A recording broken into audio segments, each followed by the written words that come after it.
Welcome to Liverpool City Region Creating Careers. We're joined on today's webinar by Chelsea Slater, who's the co-founder of Innovate Her. Hi, Chelsea. Hello, are you okay? I'm fine, thank you. Thanks for joining us today.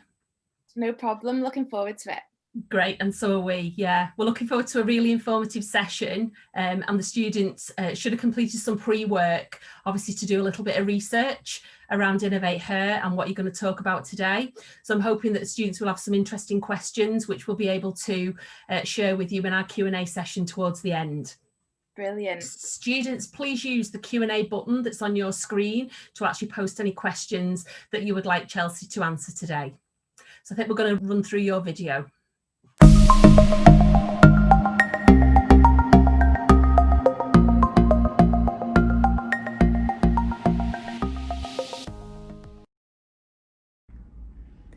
Hi everyone, I'm Chelsea. I am the co-founder of Innovate Her.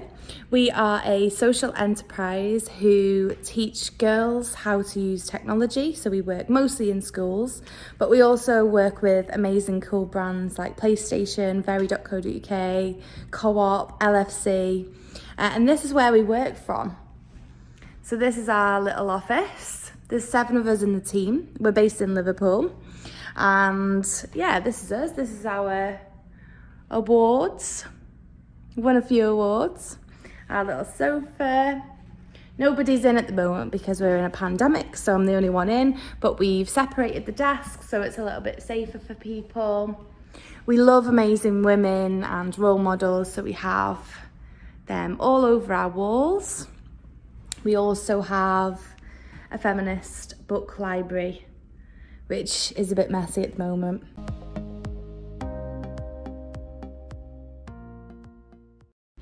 So a little bit about me and how I get to own this wonderful office. So my background's in marketing. I went to college and studied graphic design, film and media, and wasn't really good at any of them. And marketing, I thought, combined all 3 of them. And I love being creative, so I thought marketing was a really good option for me.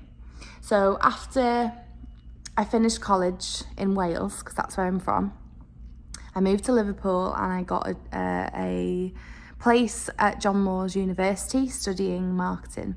And this was in 2008. So marketing was a little bit different. It was a bit more traditional. It was a bit more putting flyers in people's letterboxes and things like that, which still happens. But now, as you probably know, marketing gets done mostly online. And I was very interested in that back then. So I saved up loads of money, worked about 3 or 4 jobs whilst I was in uni, and saved to do a master's in digital marketing. So after university, I went to Birmingham University part-time, so I still lived in Liverpool, and studied digital marketing as well as working. And my first real job was in technology. So that was kind of my first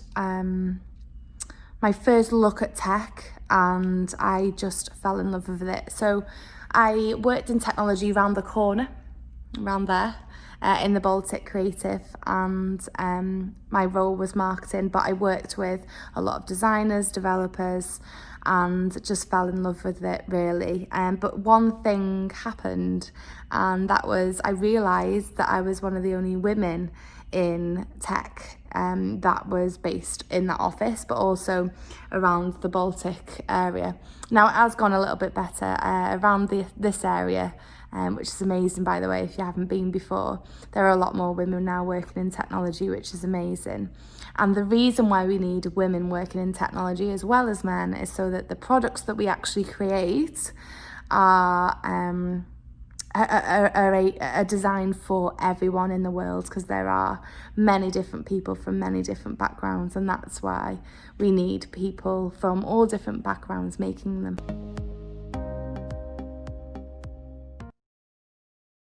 I started Innovate Her whilst I was working at the tech company as a bit of a hobby. So I was passionate about getting more women into technology, so I started an event, and then that kind of snowballed into creating a business. And now what Innovate Her does is we teach young girls around 13 to 17 about technology through a number of weeks, and we do that with industry role models. So we have a 6-week and an 8-week program, which is currently being run online, that people can do, and then they learn tech skills and hopefully the aim is for them to get jobs in the sector. So there's 7 of us, as I said, in the business at the moment, and we have very different jobs. So my job is to run the organisation with my co-founder Joe. So we'll be doing anything from finance to cleaning the tables in here, to writing proposals for new partners or designing content. We also have program managers and program coordinators who facilitate all of the work that happens in schools. We have a community manager who looks after all of our partners, and then we have a marketing executive as well who runs all of our social media. So if you follow us on social media at InnovateHer UK, you'll probably speak to Misha, who's in that role.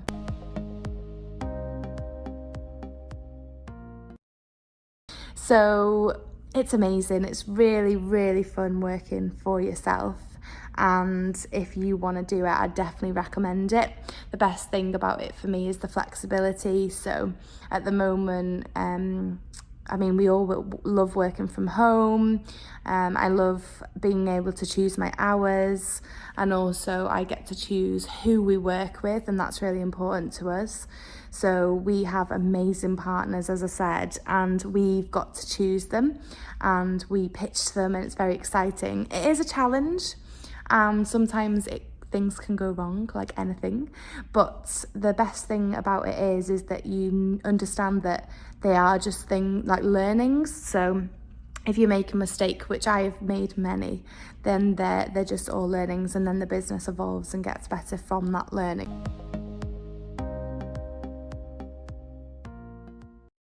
So I would definitely consider getting into business if you are really passionate about something, because it's a great way of mapping out kind of what career you would want for yourself. But having said that, the technology industry is everywhere. Tech is everywhere and is in every single job now. So if you're looking at going into or looking into having a new career, then technology is something that you should definitely consider. And technology isn't just coding either. There's many, many roles in technology. And what I would say is just learn as much as you can now, outside of school, in school, about technology. You can go on free online courses just to see really what you want to do. Speak to us at Innovate Her. And look at our courses as well, especially if you're a girl, because we have a lot of free places that you can, free programs that you can run and work on our website. So that's us, and this again is Innovate Her. Good luck with your careers, and I hope to see you soon. Thank you. Thanks, Chelsea. Thank you. That was a great video for us to share. Yeah, looking back at that, it's a bit weird seeing yourself on screen there. It was really, really informative and a great insight into your journey and your career path, I suppose, from school through university, through your masters, and then obviously, employed, and then you've obviously gone into self-employment as well. So you've done quite a lot in quite a short space of time. So it'll be good to sort of explore that. And I know that we've got quite a number of questions that have come in as well. So before we get into the questions, and before we start to really sort of talk more about girls into tech, I just wanted really to ask you, I know you've touched on there around moving your program onto online and during this COVID period. So how have you, of a business, sort of managed that? I presume today looks like maybe you're working from home. So where are the team currently and how are you managing? Yeah, so things have pretty much massively changed since I did that video. It was at the very beginning of the lockdown when I did that video for you. And as you can see, we were in the office. We haven't got that office anymore. We've actually moved downstairs in the same building, but we've just taken like co-working desks because we have only got a small team and everyone's been working really well at home. So we decided that although we love the office, and you can see there that I was so like proud of it, we thought there's just no point in us having it anymore. We're working much more flexibly. So that's kind of the biggest change. But I did touch on the fact that we've moved everything online. And for the past 6 months, we've just been testing that, really, working with schools and young people on how best to deliver that online. So I feel like because we've changed completely, even though we've been working on this for a number of years, it feels like a new business again. So it's quite exciting, but also really scary, because you don't know kind of one day can look very different to the next, and things often don't go right, and you've got to quickly adapt and solve problems. So it feels like we're starting all over again. And I think that's what's happened with a lot of businesses during the pandemic. Yeah, as well. Definitely. Yeah. And I know you've touched on, and I know you've said about your office has changed now, but I think a lot of young people across our region will have heard about the Baltic. So could you maybe just give us just a little bit of an insight into all the technology businesses that are maybe sort of working around the Baltic area, and what happens there? Yeah, so I've always worked in the Baltic since about 2013, when I was doing my master's, and I said that I just got my first job in technology there. And at that point, there wasn't that many organisations there. So I've kind of lived through the last 6 years in the Baltic and seen it really grow. And now there's hundreds of tech businesses there, from companies like ourselves, which are really small, like 5-6 people, to companies that have hundreds of people working within them. So there's companies like Lucid Games, who we work with closely, who work on creating games, and they've got 120 people working there. Wow. From all different backgrounds, all from the Baltic, creating amazing games. There's animators, there's developers, there's product managers, there's so many different roles there as well. You've got lots of gaming companies in the Baltic, but you've also got companies that create apps and websites and specialising in e-learning. You've got a lot of educational type of companies as well down there who run a lot of courses around technology. And for me, being there, it's just a great community. There's you bump into a lot of these business owners on the street, and you get to have a conversation with them that's really informal, but it's really supportive. You get to have coffee with someone in an independent, like, local cafe, which is also really lovely about the area.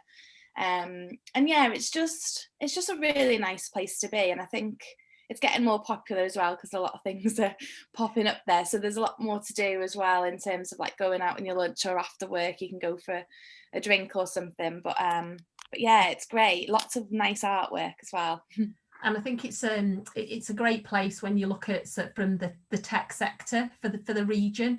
It's great where you can actually see that cluster of all the businesses that are all working in a similar area, which, again, for our young students, it's important around businesses work alongside each other to share ideas and to develop themselves as well. So I think that's really, really important. So I just thought it was worth sort of sharing about the Baltic today.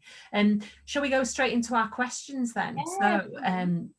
So our first question is, which is quite interesting, is why do you think there are less girls in tech? Okay, and obviously the promotion that we're trying to do today around getting more girls into tech. Yeah, there's so many reasons, but I think it stems from a bigger kind of societal reason, where when we're young, we've been put in boxes, basically, and have kind of been stereotyped, or it often happens. So when a young person is born, a boy tends to wear blue, a girl tends to wear pink, and then we get certain toys to play with.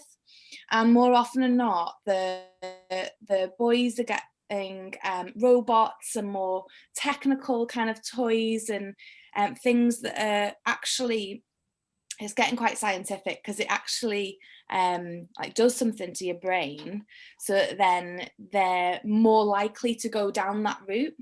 And then girls are I'm being like, this is generic, not everyone gets put into this, but girls tend to get toys that are a bit more caring, and you have to use them kind of skills. So then they might go into being nurses or teachers or caring for others, which often means that the technology roles just aren't being put forward. So that's like, so when we grow up, we're kind of faced with some of these issues. Boys are often not told to become hairdressers or go into dance or anything like that, which also is stereotypical.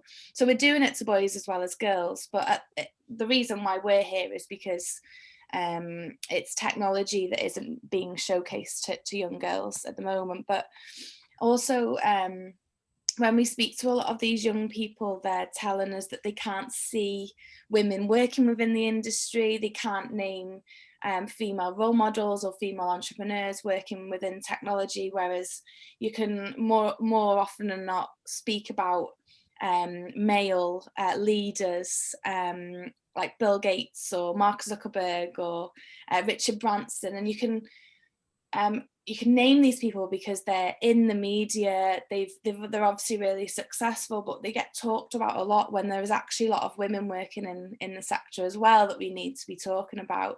So I think it's a mix of like how we're brought up, what we're told throughout our lives, what opportunities we're showcased and given, and then like the media, what's going on there, and kind of who they're talking about. There's also a lot of reasons why, so a lot of women don't retain within the tech industry because in the past, and it still happens within some organizations, is that the culture isn't really great for women.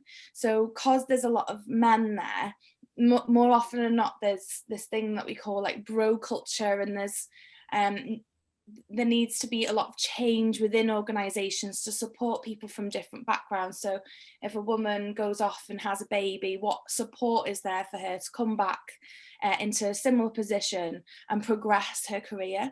And more often than not, that's also a barrier. So there's a lot of barriers throughout life, I think, that we're trying to tackle.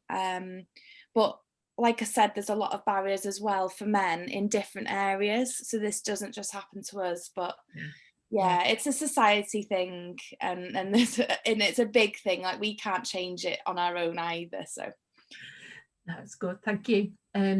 Next question says, can you give us more details on the free tech programs that you run for girls? Yeah, so at the moment we run 6-week online programs for girls, and we work really closely with schools on them. So they're all led by industry role models. So we work with the likes, I mentioned them in the video, amazing companies like PlayStation and Very.co.uk and LFC and loads of others that are like local to Liverpool as well. And they come in, they deliver a program. So we have a Tech for Good program, which is all about using technology for good. And we work with clients like LCR Children's Hospital. They give us a load of problems, and then the students then solve these problems by creating different methods of technology throughout the 6 to 8 weeks. We do a lot of confidence building within that as well, and we also showcase local opportunities that they can go and do after the program's finished. So we do a wonderful session at the end called Future Mapping, which looks at what they've learned during the program, what they liked, what they didn't like, which is just as important, and what can they go and do next. So we look at apprenticeships, we look at degrees, we look at going straight into work, we look at online programs. So there's a bit of careers coaching within that as well. As I said before, we've had to adapt. So we used to teach this 2 hours a week, every week for 8 weeks in a school. And now we've created a kind of flexible program, which is more like modules. So we'll do one live event for a school within either a school or someone, if they're in lockdown, if they have to work from home, then a student can log on and be part of that live event at home. And then we give modules for the students to work through over a number of weeks alongside their teacher or alongside their mentor. yeah, we've adapted, but it's working well. Next question says, how has the knowledge and the skills that you learnt in school helped you today? Okay, so I think there's a few things. So I've always worked from the age of like 14, and I think that's helped me the most out of anything, because it's made me like have skills that has led me to where I am today. You get to meet a lot of different people as well. You get to understand what makes you tick and what doesn't make you tick. So I think from working from a young age, that's kind of where my skills and experience and love for working, actually, because I do love to work, especially when it's something about, when you're passionate about something. That's probably why and what I've got the most out of. I wasn't that good in school, which I probably shouldn't say, but I was expelled from school when I was young. I not for long, but I managed to get myself back in there. But you can get yourself back in there. That's what I'm trying to say, is that, you know, school might not be for everyone. You might not do like subjects that you like. And now looking back, I'd probably say just try and be as curious as possible, and learn in different ways. So try different subjects out, try to do an online course, try to talk to someone in a workplace about a career. And I think all of them things on top of school have helped me. College, I did a BTEC in college, which massively helped me. So it massively turned around for me after secondary school, where I wasn't that good. I wasn't really engaged with it. I went to college and I did a BTEC, which was amazing. I'd massively advise BTECs because they're so like hands-on, so vocational. I did a multimedia BTEC, and I did graphic design, film, I did photography, and that gave me a broad understanding of so much creative skills. And then that's when I realized that I could use these skills and go to university. University, in my first degree, again, I'm like, the thing I got out of that was my independence. I moved away from Wrexham, where I'm from, and I learned how to live on my own, and that was what I got out of it. My masters, which I did part-time, I know everyone can't do a masters. They obviously cost a lot of money. It's a big investment. But as I said, I did it part-time, which is more affordable, and I saved and worked a lot to do that. But I got a lot out of my masters because that gave me the projects that actually created the business that I'm in now. So I think that and the BTEC was probably the highlights in my education that really drove me to where I am today, but also all of the work that I was, even like I was a paper girl. I worked on my granddad's reception in the taxi office. Like I worked in River Island. So like they weren't like high flying jobs, but they were amazing for me to learn and to gain a lot of skills on the side of my education as well. Really, that experience of actually being in the workplace, that maybe there was maybe something missing in school that you didn't feel that you was connecting with, but that independence of working and getting that feel for actually, you know, being in the world of work. And then I think maybe from what you've said is thinking about the things that you were passionate about in school that maybe helped you drive on then in terms of what you did at with your BTEC and your university. And I think really that's where your passion, I think, comes from tech through all of that, really. So definitely. And also, so in school there was a light bulb moment for me. So someone came to do a talk similar to what I'm doing today, I guess, but it was in person because there wasn't a pandemic on. But someone came to talk to us about media, and he stood in the front of the assembly and talked about all of the roles in media. And that kind of clicked for me, and I was like, this sounds really exciting. So I took that as a GCSE, and that was what I really kind of focused in on. So going to talks or events like this, or watching a video like this, can change your life, I think, or it can set you on a different path. So putting yourself into these situations that might be a little bit different, just hearing someone talk can be massively beneficial. So I definitely advise anyone to do that, really. And as you were growing up, going through school, did you have a role model at all? Did you have anybody who inspired you along that journey? My granddad did, because he retired and started a taxi company in Wrexham, and it was the first person I knew that really owned a business. And I loved, like, the fact that he retired, and then he had his like his pay out or whatever, and then he just put that into his taxi business, and he loved it. And I seen like how much freedom it gave him, and I seen how confident he was, and how amazing that business kind of was for him. And so I think that kind of definitely planted a seed to be like, all right, I want to run my own business, and because none of our other family members had done that.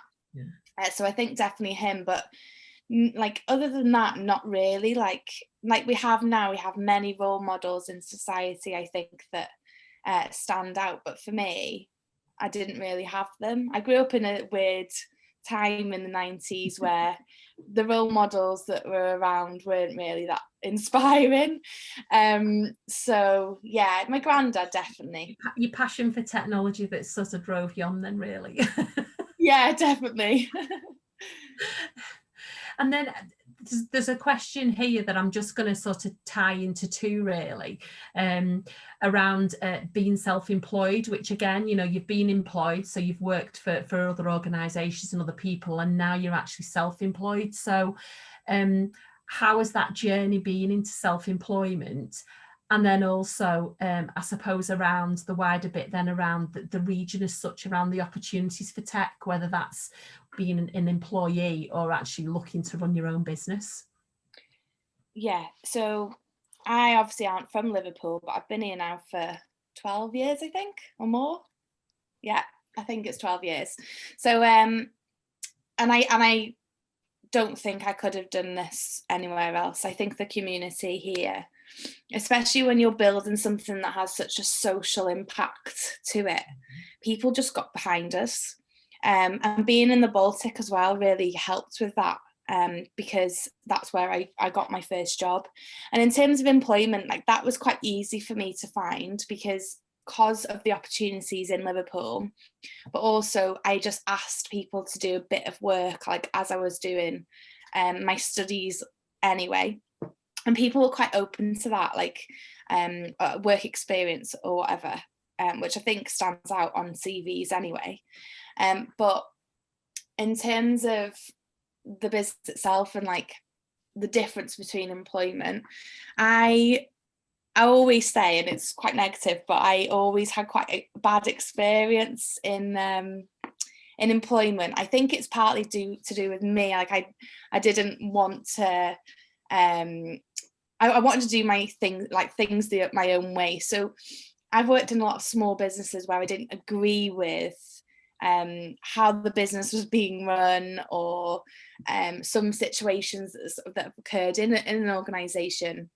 And that's probably because of my personality. But I was like, I can do this better than them. And I was like, I need to do my own thing so I can be a better boss than that boss was. And there's one company in particular that kind of spurred me on to that. But and that's kind of how I learned. So as we've built this company, I know how to not be a bad boss. I know and have learned a lot from my past experiences that might not have been great, but I look back on in a really positive way now because I learned so much from them. And that isn't anything to do with the city region. I think that happens everywhere. Like I think you can have bad experiences, but when you learn from them, then they're good ones. So becoming self-employed based off all of that has been really interesting, but also really challenging, especially because of the pandemic. So I've not learned as much as I have ever before than this year, because we are starting again almost. We're having to keep our staff happy and determined to kind of get through this, which is a challenge in itself.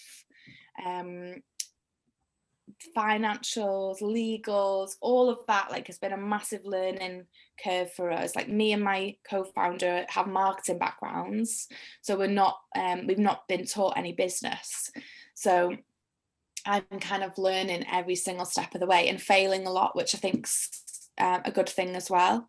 Yeah. So if I always say failure is the best thing that can happen in a small business early on, because you adapt and learn from that and then build a better organization. And that's probably what happened with the organizations I was in at the time, because they were small organizations and I was seeing some of these failures and learning from them myself. So I think it's definitely been a journey. It's hard. It isn't easy. But work. Yeah, it is hard work, but also it's really, really rewarding. And I think there are spaces in Liverpool that you can help, on that journey as well, like the women's organisation, yourselves, the Careers and Enterprise Hubs, the Combined Authority. They all have different courses and things that you can go on to support you on this journey as well. And the universities do. If you decide to go to university, then I think they have programs in place to support enterprise as well, yeah. Which is great. That's wonderful. That was our last question. Just really want to thank you for this morning's really insightful journey and listening to how you've sort of evolved from school all the way through to obviously now, being co-founder and running your own business. And I'm hoping that, this session will really encourage girls, again, to just look at some of the different subjects at school and to really think about whether or not, the technology's in everything that we do in all of our day-to-day lives. So, and it's such a great sector to go and work in as well. So really thank you for that. Thanks for having me. I've loved it. Great. Students, don't forget to check out the Creating Careers roadmap to evaluate today's session, and the timetable, all the employee live videos and student resources are all on our website, growthplatform.org/talent/careers hub. If you've got any further questions that you want to ask of Chelsea, you can email the Careers Hub team, careershub@growthplatform.org, and I'm sure that we can get Chelsea to answer those as well for you. So thank you.